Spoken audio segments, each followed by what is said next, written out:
Story recapped here.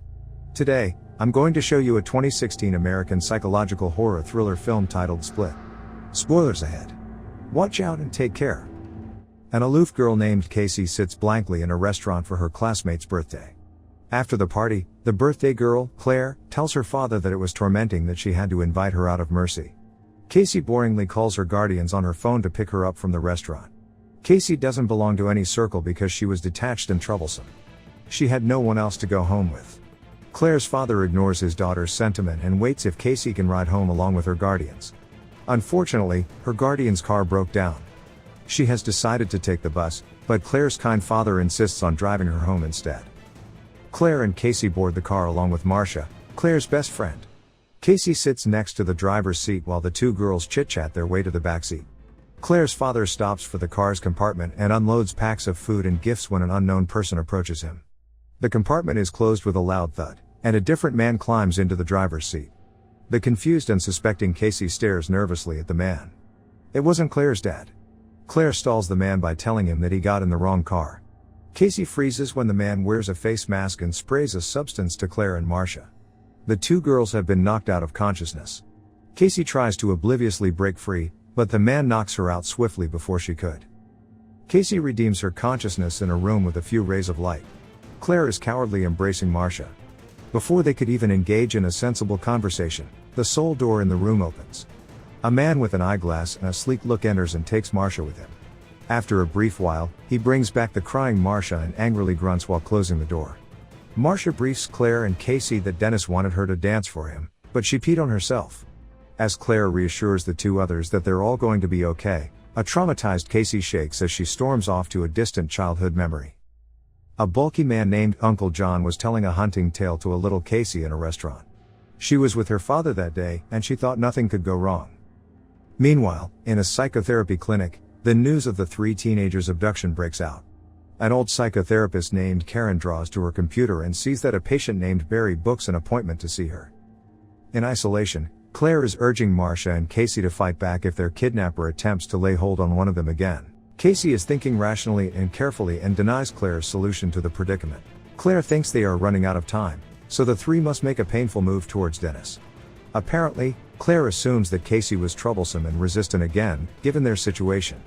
Because they still don't know what the circumstances are, Casey reassures them that she will help them out after a thorough conception of the solution. The little Casey was in a tent in the middle of the woods. Her father was with her, holding a gun and teaching her how to hunt her victim. In Dr. Karen's clinic, a man wearing a bonnet and a loose coat appears with a respectful knock. Barry tells her that he had a fashion inspiration. Dr. Karen flips through the colorful pages of his illustrations. She tries to vibe, asking him leading questions to uncover the character behind his lines. She tells a lie about his workplace, but he stalls her by faking a worrying sentiment. The loose and spontaneous Barry starts acknowledging some sign of a personality shift when he moved Karen's stuff into the proper spaces and left his sketches carelessly. He steers clear from Dr. Karen's clinic. The girls are still prying on the door's small space and capture that a lady was staying with their abductor. The lady was talking to Dennis, which the girls think was their abductor's name.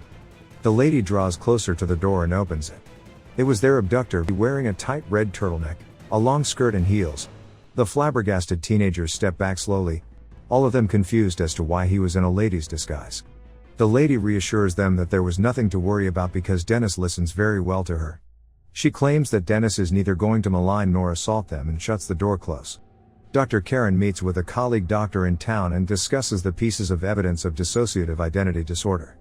The colleague doctor believes Karen's patients are not cut out of the normal, but Karen perceives them differently. In their windowless room, Marcia and Claire figure out that Dennis is having an entire conversation with a make-believe character. While discussing, a man enters their bathroom with a pail. He rants how dirty the bathroom was and asks them to draw close and clean it. He reassures the girls that he will no longer touch any of them as he agreed with Patricia. However, he mentions that they will be a sacred feast and leaves them wondering who is going to consume the three of them. Later that night, Claire and Marcia disturb Casey from slumber and points towards the door. There appears the abductor in a yellow windbreaker, sitting happily in the open door. It was Hedwig, Dennis' 9-year-old playful and childish identity. He repetitively warns them that someone is on the move. By this time, they already knew that their abductor wasn't faking out his characters. The girls notice how submissive and gullible he is, and asks him questions to find leads. Casey befriends him and asks him to come close so she could whisper through his ear clearly. Casey tries to reverse engineer the situation with Hedwig, but the playful identity believes she was lying outright. He innocently reveals that Dennis had been stalking Marcia and Claire for days, and he planned the abduction for a long time. Casey fibs that Patricia and Dennis were lying to him and were planning to send Hedwig instead for the sacred feast. She calculatingly convinces him that the girls in the room are Hedwig's babysitters who are willing to protect him from Patricia and Dennis, but he needs to teach them the way out immediately so they could save him too. The cynical Hedwig shifts his pace back to the door and closes it. As Casey peeks through the cracks, she gets a view of Hedwig fumbling to unlock the second door. The girls start knocking the drywall across the entire room. Claire finds a weak spot in the ceiling and tears the ceiling apart with her heels. Hedwig returns to the room and demands the girls to let him in. Claire uninstalls a portion of the steel grid on the ceiling while the two budges the door against the angry Hedwig. Hedwig changes into Dennis and opens the door with all his might. Claire climbs up and navigates the way across the ceiling, where a shouting Dennis screams and chases for her. She hides in a locker carefully, but Dennis finds her and demands her to step out of the vault. He asks her to undo her sweaters and takes her to a separate room which he carefully locked. He returns to Marcia and Casey's room and repairs the ceiling, warning them that Claire will be locked away from them. He also demands them to undress their skirts and sweaters. Meanwhile, Dr. Karen is doing a video conference with his fellow psychotherapists from Paris. She discusses the clinical evidence among her patients with dissociative identity disorder and the realm of possibilities of unlocking all the identities that the brain can possess. After the conference, Barry pays her a visit, but she quickly discerns that he was in a different persona. Dr. Karen tricks him that she wanted to talk to his other personalities, but Barry rebuffs. She guesses that it was Dennis taking over Barry's clothing. Barry reiterates that neither Dennis nor Patricia is taking over him because they are unstable and not allowed to exhibit themselves in public. Barry is getting frustrated while Karen is challenging him. After the session, Dr. Karen checks over the CCTV and conceives that Dennis or Patricia was really doing an act while taking over Barry's identity. Marcia figures out that they need to find an escape route while they are still alive. While she is talking, Casey dozes off in a trance of the little Casey on a hunting trip with her father and Uncle John. His father just killed a deer in the forest. Patricia feeds and grooms Casey and Marcia. She invites them out for a proper meal in the kitchen because they were good girls, unlike the isolated Claire. While Patricia prepares the meal, Marcia makes a daring move to slam Patricia with a stool. Dennis takes over and demands Casey to lock herself in the room and finds the trembling Marcia. He locks her to a separate room as a punishment. Dennis warns Casey that the beast is coming to feast on them. On another hunting trip, the little Casey was staring into the woods while her father was taking a nap. Her Uncle John holds a gun in front of the innocent child. Casey wakes up with Hedwig embracing her from behind. Hedwig reveals that Barry and Patricia decide who stay in the light, but Hedwig is different. He also says that only Patricia and Dennis believe in the existence of the beast. Unsure of who the beast is and what it truly was, Casey asks him if he has ever seen the beast. Hedwig diverts her attention by asking permission to kiss her. She awkwardly permits him. After agreeing that he was a good kisser, she asks him if Hedwig could sneak her up to his room where they could dance and listen to music. But Hedwig leaves for Barry's appointment with Dr. Karen.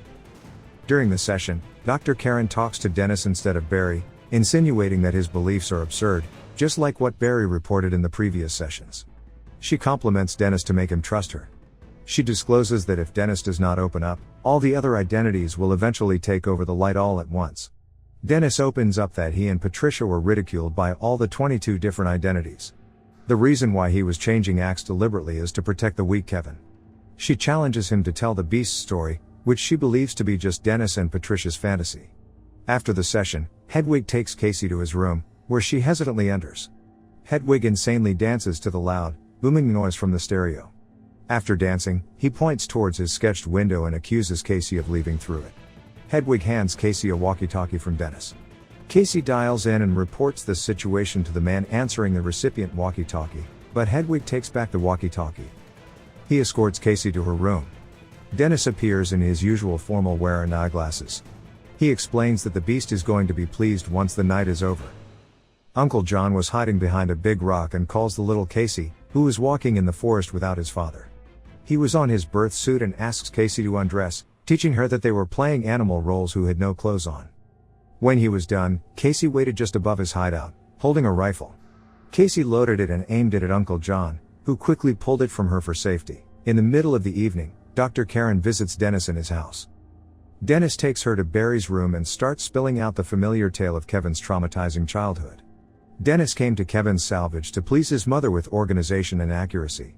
Dr. Karen dispels his fears by convincing him that Kevin can be rescued in other ways without the 23 different personalities. Dennis puts her off by depicting the beast's resemblance. Dr. Karen mentions the beast feasting on the impure young women, but Dennis is hesitant to elaborate. Unprepared and scared, Dr. Karen halts the conversation for a proper session. She leaves for the bathroom and surveys the rooms across the hallway. She finds Claire in one of his rooms, but he wings her off using a toxic spray. Casey strives to unlock the door from the insides while the two others buy time to get themselves freed. Dennis goes to a mall for a bouquet of flowers. While he is on his way home, Casey gets into a room with a computer, where she discovers all the videos of the 23 distinct identities. Dennis rides into an abandoned train car, where he transformed into the 24th identity. He grows taller and bulkier, and he also moves wilder than any of the 23 personalities. He sprints home as the dreaded beast. Karen wakes up and writes down notes at one of his tables. She takes a bread knife with blurred vision and stabs him from behind, but the blade splits into pieces. The beast squashes the crying doctor to death.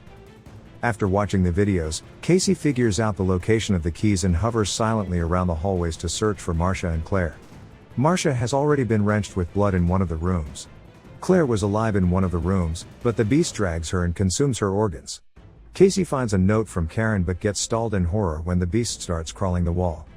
The crooked letters read, "Say his name." Kevin Wendell Crumb. She begins muttering his name repetitively, getting louder each time she sees him weaken. Kevin, the original identity, takes over the body as he remembers how his abusive mother called him out with a whip. Kevin has no awareness of what the other identities did. Kevin begs Casey to shoot him with a gun in the cabinet but stops her briefly. Casey witnesses how the kind Kevin shifts to all the significant identities at once. While Hedwig is in the light, Casey searches for the gun. Casey realizes he's going to transform into the beast soon, so she runs across the rooms and probes for bullets. The beast has already changed, and before Casey could load all the shells, the beast grabs her and rips her sweater apart. She redeems the gun from the floor and stands back up to lock the cage. With wounded calves, she drags herself to the farther corner of the cell. Little Casey was sitting quietly when Uncle John appeared from behind. It was her father's funeral. Uncle John promised her that he will take good care of her. She aims at the beast, who is moving swiftly in the dark alley. Just like how she was taught to hunt, she fires at the beast. With only 2 bullets in her gun, Casey soon realizes that the beast is invincible. The beast warps the bars with his bare hands, but he gets a view of the scars on her body. With Casey's purity, the beast steps back to leave her alone. Later on, a man comes to the basement and notices Casey's figure in the cage. He assists her away from the zoo's main enclosure. While a medical officer attends to Casey, the policemen probe Kevin's possession in the basement. Kevin gets into an abandoned room, with all the significant identities taking over the light at once. They are assessing Kevin's body with the evidence of the beast's invincibility. A news anchor breaks out the awful news of the 3 cases of murder of Kevin Crumb in the zoo's basement. The world of skeptical people has now been made aware that the dissociative identity disorder really exists. Subscribe to watch more videos like this. Turn on notifications. And leave a like, it really helps the channel out. Thank you for watching.